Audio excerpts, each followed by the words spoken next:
Jovan Dučić, večni nomad.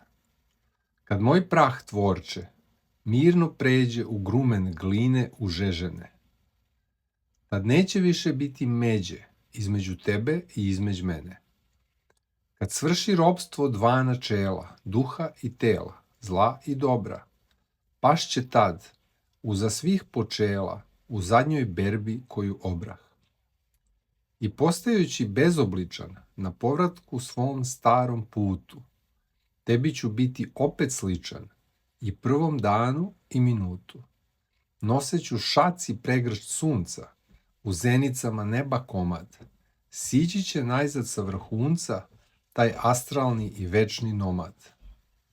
Kao u sjaju novog dana, dirnuta krilom vetra blaga, grančica Mirte zanjihana, ne ostavivši nigde traga.